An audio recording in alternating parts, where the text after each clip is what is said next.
মার জন্য আজকে সবাইকে হারাইছি। আমার মায়ের মতনই আমারও আল্লাহ দুইটা মেয়ে দিছে। অনেক কষ্ট হয় ওই কথাগুলো মনে পড়লে। মাকে একটু যদি কোনোদিন পাইতাম, জিজ্ঞাসা করতাম যে কেন রেখে গেছিল, তার কি একটু কষ্ট হয় না আমাদের জন্য? পৃথিবীতে মার মতো মনে হয় না আপন কেউ আছে, কিন্তু মার আদর তো কখনো বাবা দিতে পারে না। আসসালামু আলাইকুম প্রিয় দর্শক এবং শ্রোতা, বরাবরের মতোই সবসময়ের মতো শুভকামনা জানাচ্ছি। আল্লাহ সর্বাবস্থায় আমাদের মঙ্গল করুন, দোয়া এবং শুভকামনা জানিয়ে শুরু করছি আপন ঠিকানার বেসিক ভিডিও। এবং বেসিক ভিডিও মানেই হচ্ছে একজন সন্তান তার পরিবারে ফেরার আকুতি নিয়ে আমাদের কাছে এসেছেন। যারা এই অনুষ্ঠানে অংশগ্রহণ করতে চান আমাদেরকে ফোন করবেন। আমাদের ফোন নাম্বার হচ্ছে 09639888777। আমি আবার বলছি 09639888777। আমি কথা বাড়াবো না, যিনি আমার সঙ্গে রয়েছেন চলুন একটু তার সম্পর্কে আমরা জানার চেষ্টা করি। নাম কি আপনার? আমার নাম মিতু। মিতুটা কি বাবা মার দেয়া নাম? জি, বাবা মার দেওয়ার নাম, আর বর্তমান নাম হচ্ছে লাইজু আক্তার মিতু। ঠিক আছে, সমস্যা নেই, মিতুটাই আমরা রাখি। মিতু, আপনি বয়স কত দিয়েছেন? 22 বছর। জি 4 বছর বয়সে আপনি হারিয়ে গেছেন, তাই না? জি। আপনার বাড়ি কোথায়? ঢাকা জুরাইনে? ঢাকা জুরাইন থেকে আমি হারাইছি। ঢাকা জুরাইন থেকে আপনি হারিয়েছেন। হ্যাঁ। আপনার বাবার নাম, মায়ের নাম, কারো নাম মনে নাই? জি না, আমি ছোট ছিলাম তো অনেক, কারণ আমি বলতে পারিনি। জোরে কথা বলতে হবে। বোনের নাম কি? বোনের নাম লামিয়া। লামিয়া। মামার নাম? বাবুল। এই দুটো নামই ওনার মনে আছে শুধু, এর বাইরে কোনো কিছু মনে নাই? নানুগো ঘরের পিছনে আমার নানুগো বাড়িতে বেশি থাকতাম। নানুগো ঘরের পিছনে একটা মেয়ের নাম ছিল লাইজু। ছোটবেলার একটা ছবি আছে, ছবিটা একটু আমি দেখাই। এটা নিশ্চয়ই আমাদেরকে মহিউদ্দিন দেখাবে ভিডিও এডিটিং এর সময়। এটা কতদিন পরে, হারিয়ে যাওয়ার পরপরই ছবি তোলা? হারিয়ে যাওয়ার এটা 4-5 মাস পরের ছবি। একদম। আরেকটা আছে ছবি, এটা আরো একটা আছে, হ্যাঁ আমি সেটাও দেখাচ্ছি। এই হচ্ছে ওনার হারিয়ে যাওয়ার ছোটবেলার সময়কার ছবি। 3-4 বছর বয়সী হবে এই সময় বাচ্চাদের, যেটা হয় আর কি। আপনি বলেন আমাকে গল্পটা কি হয়েছে, কিভাবে কি ঘটনাটা ঘটলো। এই যে আরেকটা ছবি ওনার। হ্যাঁ, নানুগো বাড়ির যে ঘরের পিছনে যে লাইজু নামটা ছিল ওইটা আমার কাছে বেশি, মানে নামটা আমার সবসময় আমার বাবা মাকে বলতাম যে আমাকে যেন ওই নামেই ডাকে লাইজু। বাবা তো ছিল না, মাকে বলতাম, নানুদেরকে বলতাম। কেন? এমনিতে জানি না, ছোটবেলায় কি জন্য বলতাম, আমার হয়তো ভালো লাগতো। আচ্ছা আচ্ছা। তো বলতাম, তুই নামে ডাকতে বলতাম, তো ওরা তো আর ডাকতো না। তো আমি যেদিন হারাইছি দুই দিন, তখন আমার বাবা মারা মানে সবাই যারা পাইছে তারা জিজ্ঞাসা করছে, আর আমি তাদেরকে বলছিলাম যে আমার নাম লাইজু আক্তার মিতু। তো তখন থেকে তারা আমাকে এই নামে ডাকে। ও, তার মানে লাইজু নামটা আপনার নিজের দেওয়া? হ্যাঁ, নিজের দেওয়া। তো হারালেন কিভাবে একটু বলেন আমাকে, হারানোর ঘটনাটা বলেন। বাবা মার সাথে মনে হয় না সম্পর্কটা বেশি ভালো ছিল। মানে বাবার সাথে মায়ের সম্পর্কটা হ্যাঁ, ভালো ছিল না? যে বেশি ভালো ছিল না। আমার মা বেশিরভাগই আমার নানাদের বাড়িতে থাকতো। আমার যতটুকু মনে আছে আর কি, আমরা বেশিরভাগই আমার নানাদের বাড়িতে থাকতাম। মাঝখানে একটা মনে আছে যে ওখানে আমার বাবা আসছিল, আমরা ওইখানে আমার দাদাদের বাড়ি ছিলাম। ওই কয়েকদিন ছিলাম ঠিক। বাবাও ছিল, ওটা বর্ষাকালে অনেক বৃষ্টি হয়েছিল, আবার বাড়ির মাঝখানে একটা বাগান ছিল, ওইখানে পানি হয়েছিল, আমরা মানে লার্কি টার্কি পড়ছিল, ওগুলো বাবার সাথে মার সাথে আনছি, মনে আছে এটা। দাদাদের বাড়িতে 2টা ঘর আছে, একটা আমাদের যেটা দিছিল ওটা একবার ছোট, আর দাদাদের ঘর আছে একটা, ওইখানে আমার দাদা থাকতো না, দাদা ঢাকা থাকতো। এরপরে মাঝখানে একটা বাগান ছিল, বাগানের ওই পাশে ছিল আমার চাচাদের বাড়ি। ওইখানে আমি, আমার কজন চাচা ছিল সেটা আমি ঠিক বলতে পারবি না, কিন্তু আমার ছোট চাচাকে আমি খুব ভয় পাইতাম। ছোট চাচাকে দেখলে আমি দৌড়ে পালাইতাম। একবার মানে ছোট চাচার আওয়াজ শুনে মানে দৌড়াতে যে আমার পাও কেটে গেছে, বাম পায়ের হাঁটুতে কেটে গেছিল। ছোট চাচার আওয়াজ শুনে আমি এমন জোরে দৌড় দিছি, ওনাদের আবার নতুন ঘর দিছিল টিনের সাথে, আমার পা কেটে গেছিল। আর আমার দাদুদের বাড়িতে একটা আতাফল গাছ ছিল, ওই আতাফল গাছ থেকে আমি আর আমার চাচাতো ভাই না জ্যাঠাতো ভাই সেটা আমার ঠিক বলতে পারবো না, আমরা ওই আতাফল নিয়ে ওই ধানের কুড়া আছে না, কুড়া নিয়ে রাখতাম পাকার জন্য। এরপর আর দাদার বাড়ির কিছুই আমার মনে নেই। এরপর আমার নানার বাড়ির কথা মনে আছে। আমার নানার বাড়িতেও 2টা ঘর ছিল, বাড়িটা অনেক বড় ছিল, মানে যার যার জায়গা তার মানে বেড়া দেওয়া ছিল আর কি। তাদের জায়গায় 2টাই ঘর ছিল। আমার নানার ঘরে আমার নানা, নানি আর আমার মা, আমরা 2 বোন ছিলাম। আমার নানার বাড়ির দরজায় আবার একটা দোকান ছিল, মুদি দোকান।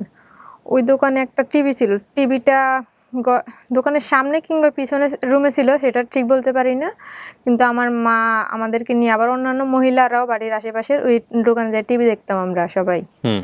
আর আবার বাড়ির পাশেই প্রাইমারি স্কুল একটা হবে, প্রাইমারি স্কুলের নামটা মনে নাই, 2 তালা কি 3 তালা। ওইখানে মা মাঝে মধ্যে নিয়ে আমার বসায় দিয়ে আসতো পড়ার জন্য, ম্যাডামরা বলে দিয়ে আসতো, যা পারতাম আর কি লিখতাম, শুনতাম। ওই স্কুলের পিছনে মেহগনি গাছ ছিল কয়টা। একদিন কয়েকটা ছেলে মেহগনি গাছ পারছে, মেহগনি পারছে না, মেহগনি আসে না গোল গোল, ওগুলা পারছে, আমি তো মনে করছিল ওগুলা খাওয়া যায়, তো ওগুলা পায়রা দিছে, তো ওগুলা পারছে আর আমি ওগুলা ফাটে ওগুলার ভিতরে যেই আছে ওগুলা খাইছিলাম। ওগুলা তো এত তিতে, আমি খাইয়া তো এবার ভয়ঙ্কর তিতা।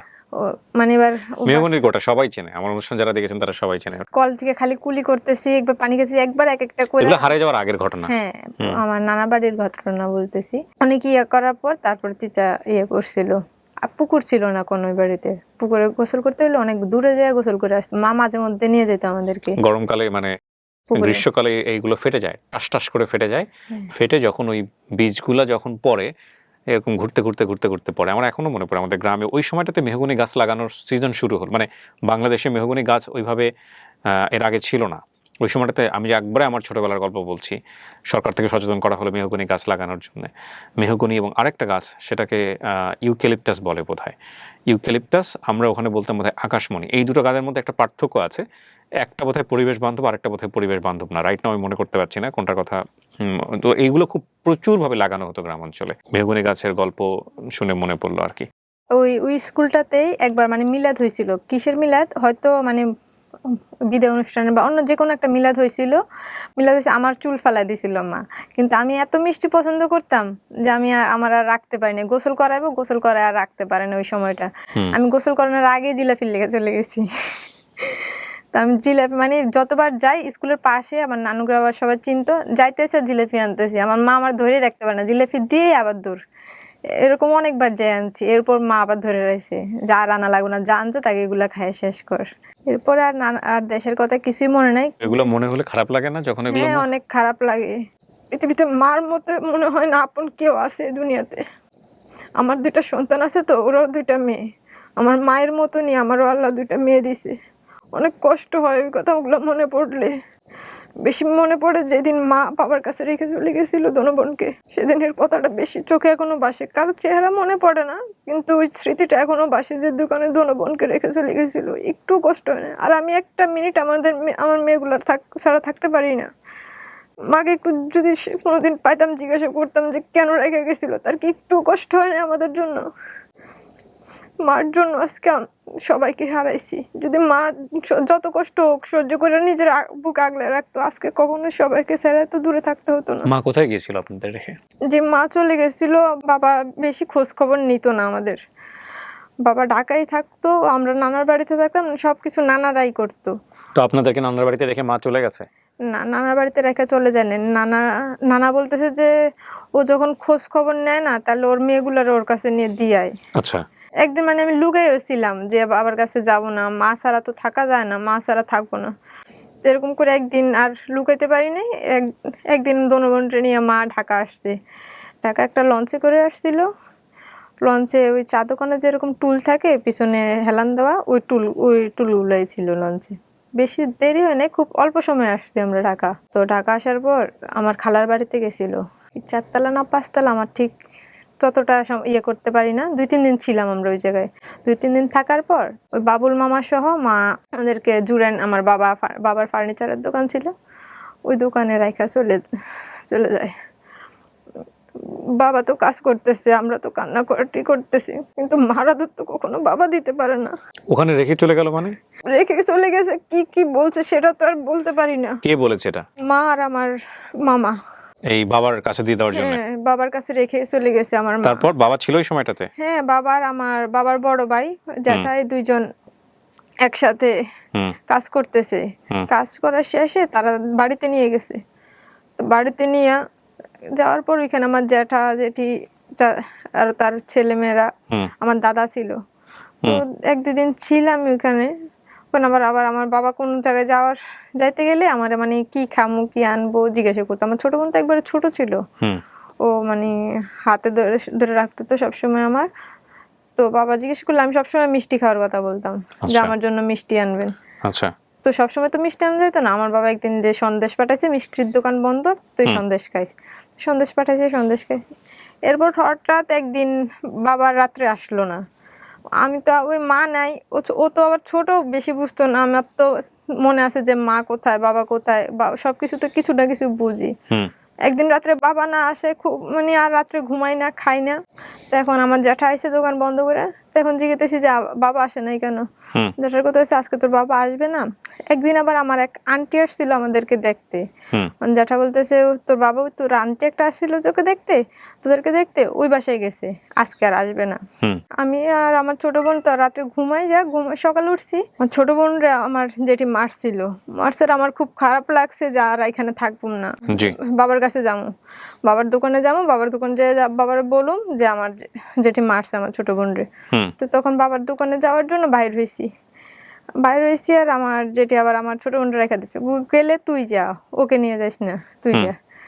তো ওরে রেখা দিচ্ছে, আমি বাইরে হয়ে গেছি, আমি বাবারে বললাম আমার ছোট বোন রে মারছি। আমি তো ওই বাবার দোকান যে ডাইন পাশে ছিল, আমি এটার দিকেই তাকাইতে পুরো রাস্তা হাঁটতে আমি রোমানা ফ্যাক্টরির সামনে চলে গেছি, রাত হয়ে গেছে ওই সময়। আমি আর বাবার দোকান খুঁজে পাই নাই।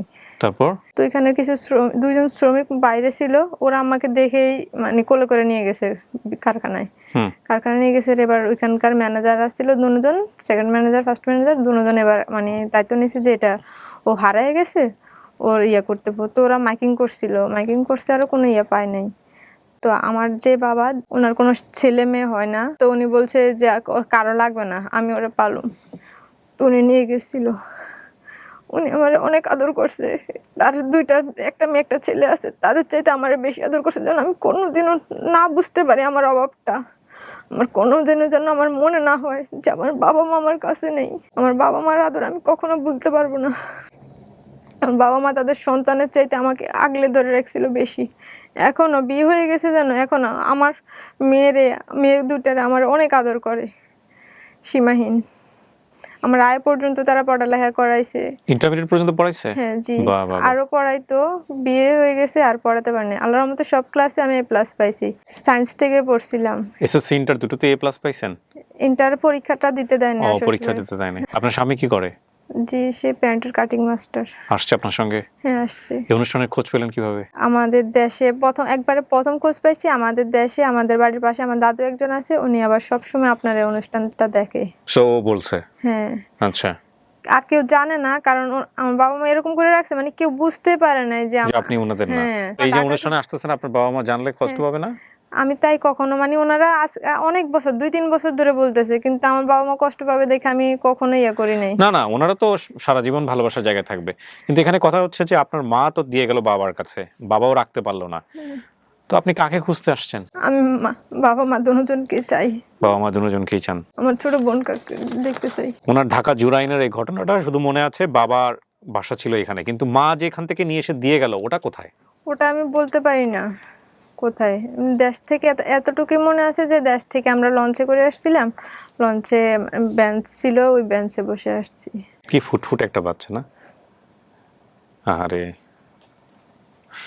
এই যে লকেটটা গলায় পরা, এটা কি তাবিজ না? হ্যাঁ এটা তাবিজ, লকেট না তাবিজ। আচ্ছা, বোনের নাম হচ্ছে লামিয়া, মামার নাম হচ্ছে বাবুল, এতটুকুই মনে আছে।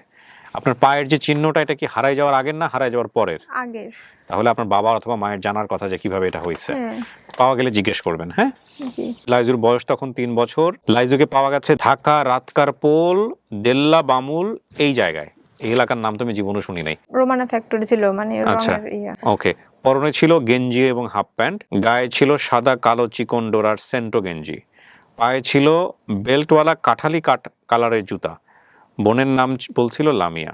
আপনার বাবা কি করতে পেশায়? আমি যতটুকু দেখছি, বাবা ওই ফার্নিচার বানায় যে, তারা আমার বাবারা দুনো ভাই ওই কাজ করতেছে। আমি একদিনে তো দেখছি, যেদিন মা রেখে গেছিল ওই দিনই দেখছিলাম। আচ্ছা, এখানে নানা বাড়িতে বলেছে, নানা বাড়িতে একটা মুদির দোকান ছিল। এই হাতের লেখাটা কার? আমার। কি সুন্দর হাতের লেখা। আপনার হাতের লেখার সবচেয়ে বড় জিনিসটা হচ্ছে আপনার অক্ষরগুলো অসাধারণ। এগুলো সবই আমার বাবা মার জন্য। লেখাপড়া করাইছে আপনাকে, এটাই সবচেয়ে বড় কথা। আমাকে একটা মানুষের মতো মানুষ বানাইছে। আলহামদুলিল্লাহ, আল্লাহ তাদের ভালো করুক। প্রিয় দর্শক এবং শ্রোতা, আমরা সবাই মিলে চেষ্টা করব যতটুকু তথ্য আমাদের কাছে আছে আমরা একটু গ্রুপগুলোতে শেয়ার করি। ঢাকার যদি কোনো গ্রুপ থাকে এই গ্রুপগুলোতে শেয়ার করি। ও অনেক আশা নিয়ে আসছে আমাদের কাছে। বাবার নামটা মনে না থাকে, এটা আমার কাছে অবাক লেগেছে। তবে এটা ঠিক ছিল আসলে নানা বাড়িতে, কিন্তু মায়ের নামটা মনে থাকতে পারতো। মায়ের নামটা ওর মনে নেই, ওর মনে আছে মামার নাম। এটা অবশ্য ঠিকই আছে, কারণ মেয়েদের নাম তেমন একটা নেওয়া হয় না। মামার নাম ছিল বাবুল। নানার নাম মনে নেই, আর বোনের নাম হচ্ছে লামিয়া। এটা দিয়ে আমাদের খুঁজতে হবে। তাওয়াক্কাল তো আল্লাহ। একটা ভালো সংবাদের প্রত্যাশা আমরা শেষ করতে চাই। আর কিছু বলবেন না? সব বলছেন? না, বলছি। বলছেন। একটা ভালো সংবাদের প্রত্যাশা আমরা শেষ করছি। আল্লাহ যাতে এই বোনটিকে তার পরিবারের কাছে ফেরার তৌফিক দেয়। আসসালামু আলাইকুম।